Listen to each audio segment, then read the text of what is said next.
Welcome to the Mindful ADHD, the podcast for high-achieving women on a journey of personal growth and mindfulness, seeking to master ADHD in the real world.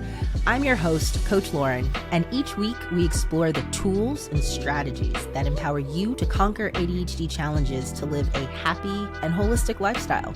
Because remember, there are no drastic changes without drastically changing. So let's get ready to transform your life. All right, toxic relationships. Now, that could be very triggering for some of you, or it could be like, this is where I need to be. Let's hear what she's going to talk about. We've all been there, right? We've all had toxic relationships either by choice or either that's just what we grew up around. And then, of course, if you're in a toxic family structure that's dysfunctional, that's what you take into your relationships outside of your family. And then maybe you don't realize that you're swimming in water as a fish, or maybe you do and you're like, I can't breathe and I've got to find something completely different. So before we delve into this episode, I want to say welcome to new listeners. This is the Mindful ADHD podcast, ADHD podcast. So I'm Coach Lauren, Dr. Coach Lauren, actually, I should say. And I am just excited to be here. I have pivoted from my educational therapy intervention private practice to now focusing on coaching high achieving women with ADHD to find their greatness, their holistic happiness, if you will. And I am an adult, a woman, a Black woman with ADHD. So this is passion. I'm very passionate about this. This is something that a lot of these episodes, actually all of these episodes, I have lived experience, and I'm just so excited to get on a platform, use my voice, share my thoughts, and really hope that it resonates with people. And I know that it resonates with you because you're here. So, you can watch this on my YouTube channel. Please subscribe, like, comment, send it to anyone who you think might benefit. If you are a visual learner, which I know I am, you can watch me on YouTube. So that's the vodcast. If you are used to just plugging in because you are driving or because you are running or whatever it is, you are listening to me on whatever platform you listen to podcasts, and I appreciate your support. Be sure to subscribe to the podcast there so you can see weekly episodes that drop every Tuesday at 5 a.m. And I also want to let you all know, for my readers out there, these episodes correlate with my blog posts. So this blog post is called Toxic Relationships, just like the episode. So I want you all to feel like this is an inclusive environment, that you can get that visual, you can get that auditory, and you can get that reading in. All right. So there are no excuses. I am here to make an impact. My goal in the first year of my business is to impact 500 women. So whether that's in my free masterclass, this podcast, my mailing list, or coaching clients, I'm here for you, and I'm excited to provide value, and hopefully it will inspire you to transform your life. So let's talk about toxic relationships. I always open up with a question. Are you ready? I know you are. So the question here is, how do you spot toxic relationships? How do you know that you're in a toxic relationship? So it sounds like a very, very simple question, but it's actually a really good question, because more than often we are living in a space that we have no idea is toxic. So I want you to get this visual here. So let's just say you have really bad food poisoning, right? But you don't really know it's food poisoning. You just know you feel like shit. Like, you know, your stomach is bothering you. You have headaches on and off. You know, you're kind of drinking water, but not really. You are just grumpy and rude to people who are asking you if you're okay. You're just complaining all the time. You don't feel well. And all the while, you're not really doing anything to help yourself. Well, obviously there's something living in your body that's making you sick. That's pretty obvious. That's what food poisoning is. You know, whether we're on the toilet or whether we're throwing up, it's coming out both ends, where our body is rejecting that toxicity. Our body doesn't want that in side of us because it impacts us in ways that we can't really function. Now, everybody at some point has had or will get food poisoning. And that's our body's way, the evolution of letting us know, like, yeah, this is not a good look here. You're not supposed to be living here. I think back to, if any of you know, the movie Osmosis Jones came out like 20 years ago. I remember watching this movie in high school in biology, and I just thought this movie was so like weird and disgusting. But really, in retrospect, I'm like, it's interesting because you get to see this virus going into Bill Murray's body and how it impacts him on the inside and how it impacts him on the outside. And I think when we are thinking about toxic relationships, we don't really have that visceral response to say, oh my God, my body is not responding to this relationship. My stress level is not responding to this relationship. We don't have that inner, it's not even a compass, that inner, like, that's not good for us. And a lot of it is because we either grew up in toxic, traumatic relationships in our families, or we just really don't know what toxic relationships look like. And so I'm here to address what those signs and symptoms can look like and how you can really reframe and reconsider, is this really a relationship that I need? And if it is a relationship you can't completely cut off or avoid, maybe you just find boundaries and ways around it. So I can definitely say I have had probably almost all of my relationships up until my marriage were extremely toxic. And I had no idea, whether it was dating people who were emotionally unavailable and me trying to prove my worth to them. That's clearly a red flag. Or people not respecting my time, or people, always letting me down, or people that were just emotionally abusive and then still trying to prove myself to them. So when you stay in toxic relationships, you need to look at yourself and say, well, what's up with my self-esteem? Why am I allowing this person to treat me that way? And that again goes back to setting boundaries. So see how this is all connected. If you don't have boundaries, and I don't care who they are, I don't care if they're your parents, if they're your boss, you need to have boundaries. I remember my third job. I was working in this place. I was only there for a year. It was just not sustainable. I had this awful commute. I was living in the suburbs and commuting into DC, and it was just god awful. I was single. I was renting like 12 lesson plans a day because I was working with specialized students, special needs students, and I had no life. My life was literally this job. I had a window of time to work out and make dinner, and then I would go to sleep and have to press play and do it all over again. And that to me was extremely toxic. I mean, I was just like, this is not the life I want to live. And I knew that I had to get out. I was just like, this is just not the move for me. And so I remember to this day, my exit interview was with this black woman, Audra. And she was the head of, I think, HR. And so I had my exit interview and I was telling her just all of the things that I experienced. And I was like, this is just not it for me. And she gave me a piece of advice that I took forward that day on. And she said, when you get your next job, you don't need to make friends with everybody. You don't need to, share your personal story with them. You don't need to go above and beyond to open up and tell them things that they don't need to know. She said, people have to trust. People need to earn your trust. People need to understand boundaries. And when you set those boundaries, that's the way that you walk into that job and they expect nothing different. And, it was really profound because I realized that I was trying to make friends with people and I was, trying to figure out, how does this work? How do I navigate this toxic space? Maybe it's me, I just wasn't confident in who I was in that time and place in my life. And, I was in my mid-20s. And so I did that. I went into my next jobs and I made it clear, like, okay, I'll go to happy hour once, every few months. I'm only going to share this information with this person I feel comfortable with. I remember when I was in public school, my husband and I were pretty private about getting married. Now, I'm not into the pomp and circumstance. There was no engagement. There was no, big wedding. We got married at the courthouse. It was really not a big deal to me. I'd rather spend money on other things. I already have serious student loan debt. I don't need wedding debt.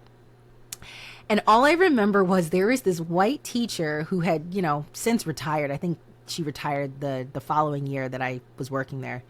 She was so rude to me. She was rude to me at team meetings. She was just clearly needed to retire. She had nothing nice to say about the kids. I mean, she was just miserable. Well, I got married and I changed my last name, and I was sending out an email to the team, and she, for the first time ever, decided to come into my office and had the audacity to ask me, but it came off like telling me, why didn't you tell me you got married? And I'm looking at this fake audience like, bitch, are you serious? You couldn't even tell me good morning, but you expect me to give you a slice of my personal life? No. And it's because I came in with those boundaries. And so to me, that's toxic. So you want something from me, but you can't actually give me the human decency of saying hello. How are you? But I'm supposed to tell you something intimate about my life. Not happening. So toxic relationships are everywhere, whether it's your coworkers, your neighbors, your spouse. Hopefully it's not your spouse. But anyway, I want to touch on some like 7 key signs of toxic relationships. Now, let me know if this hits home, all right? Lack of trust. If there's anything in your gut that tells you, I just don't really trust this person, well, there you go. Follow it. Don't keep pushing it and saying, well, I'll give them another chance. No. People will show you who they are. Believe them. Don't sit there and say, oh, they just had a bad day. No. Trust that you don't trust. Number 2, hostile communication. If you're trying to express to someone, hey, this hurt my feelings, or hey, do you mind not doing this? And they're like, oh, that's your problem, or you're too sensitive. Red flag. Clearly that's a toxic relationship. Controlling behaviors. If there is somebody who is trying to control you or control the narrative or be manipulative behind the scenes, huge red flag. You never want to be in any sort of relationship where someone's trying to control the narrative. Everyone should have free will and, their own mind to make choices. If I don't want to go to that cookout and you want to go to it, don't sit there and try to control and manipulate me into going. I said I don't want to go. Now, sometimes we have to do certain things to show up to stuff, but that's a different story for another time. So you don't want to be around anybody who's going to control your behaviors. Frequent lying is a big one. If someone is just flying off the lip with lies, nope. Why are you lying? I mean, that's really the question to ask. Why do you feel the need to lie? Now, it could be that person's really insecure and they're trying to put on someone that they're not to impress you. And that's still toxic because you don't really care to unpack why you're lying. So that's not a good sign. Unbalanced give and take. Now, this is a huge one. If you are the kind of person who loves to give and genuinely loves to give, and the other party is just taking and never giving you any breadcrumbs, and breadcrumbs is minimal, that's still unacceptable. That's a red flag. And this can be in any capacity. Maybe you like helping people and you loan family members money, or you loan a friend money and they just never give it back to you. You then have to have boundaries around that. Hey, I'm going to loan you this $500, but do you think it's possible for me to get it back in about 6 months or so? Or, what does that timeline look like for you? And if that person is an open, kind, non-toxic friend, they'll either say yes or no. And if they say no, then you can explore why. Well, can you give me some reasons why that's not possible? Whatever it is, you got to have boundaries with that. So the unbalanced give and take is definitely a red flag. Feeling drained. Now, this is a huge one, okay? Huge. For the longest time, I was so drained by so many family members, and I just didn't know why. I was always exhausted. And I remember hearing from some family members, you're so young. Why are you so tired? I'm spiritually, mentally, and physically fucking drained by you. I just can't. I don't feel like I can express myself. I don't feel like I can actually speak my piece, speak my truth. I feel like I'm being controlled. I feel like there's lying. I feel like I can't trust you. I mean, the list goes on. I'm drained. I need to regain. Okay, so if somebody is draining your battery, your emotional, physical, spiritual, mental, all of that, if they're on your mind a lot, you know, with the ADHD and you can't get off the hamster wheel, they're draining you.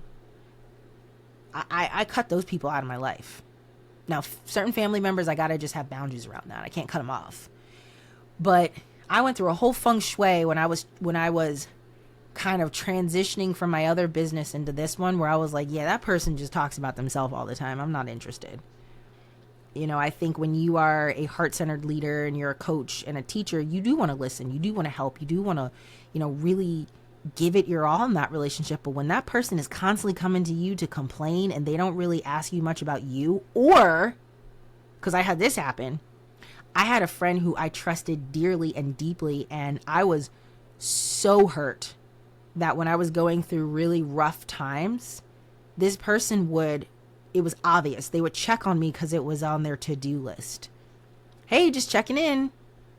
And I gave them like 2 or 3 chances because I wanted to see if the check-in was genuine. Like, I'm checking in to see how you feel and then take it to some, you know, another level. Is there anything I can do to help?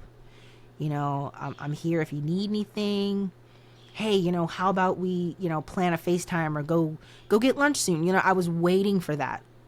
Never got it. And again, I didn't trust this person anymore. And I realized in retrospect that it was all about them taking and me not realizing it until times got rough. And I was like, you know what? I'm about the quality, not the quantity. I don't give a shit if I've been friends with you for 20 years. If you are ticking like 5 or 6 of these, you know, signs of a toxic relationship, bye. I mean, I don't need it. I don't need it. I don't need to feel drained. I don't need hair falling out. I don't need weight gain. I don't need emotional eating.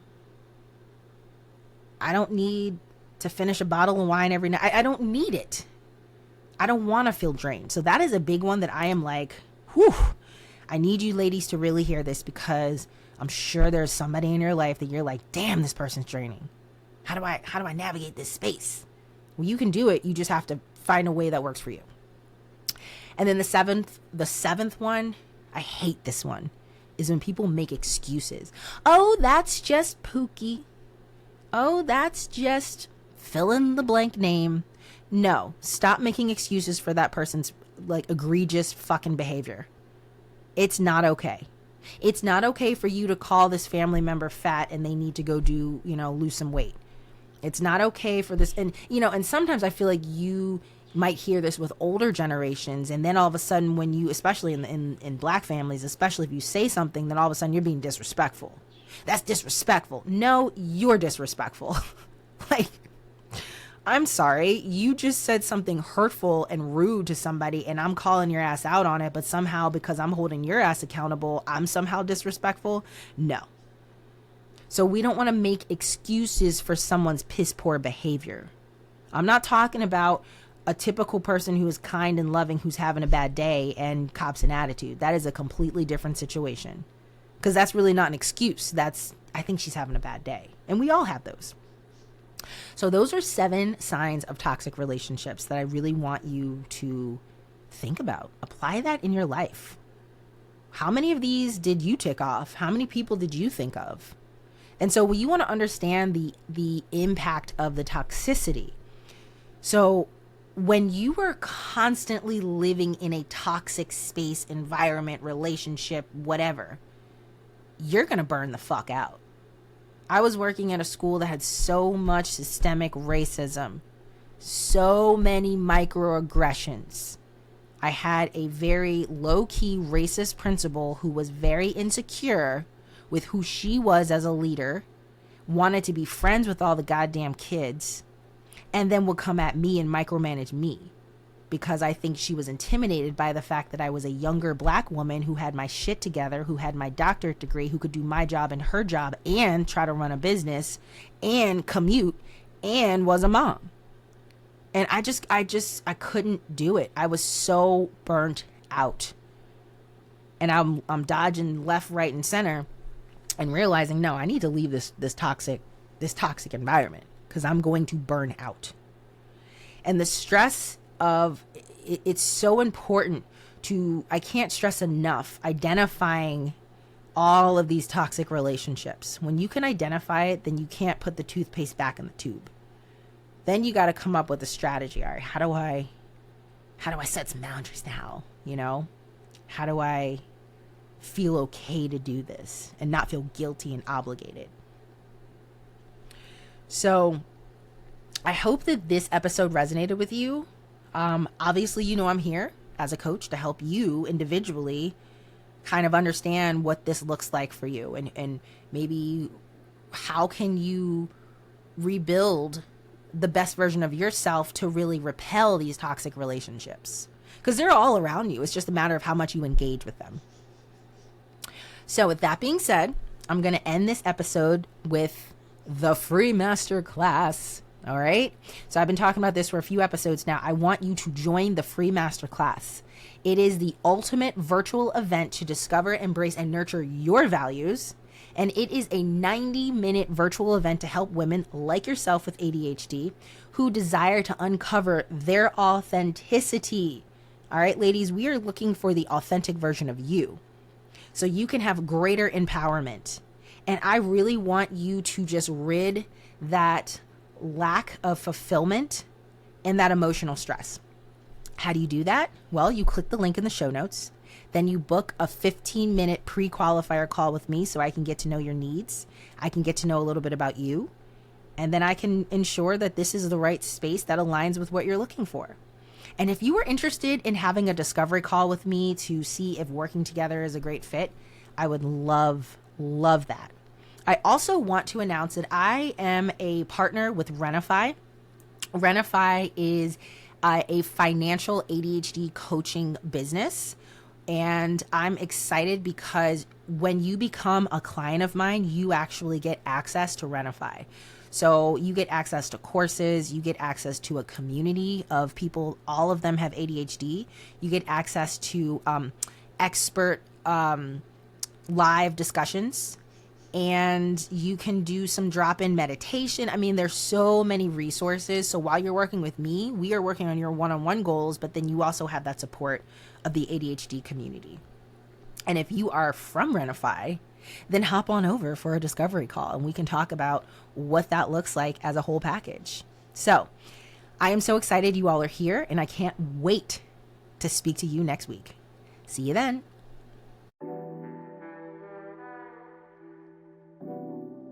Thank you for joining us on this transformative journey today. I'm Coach Lauren, and you have been listening to the Mindful ADHD. Stay mindful, stay focused, and together continue to elevate our ADHD game. And remember, there are no drastic changes without drastically changing. I'll see you next week, divas.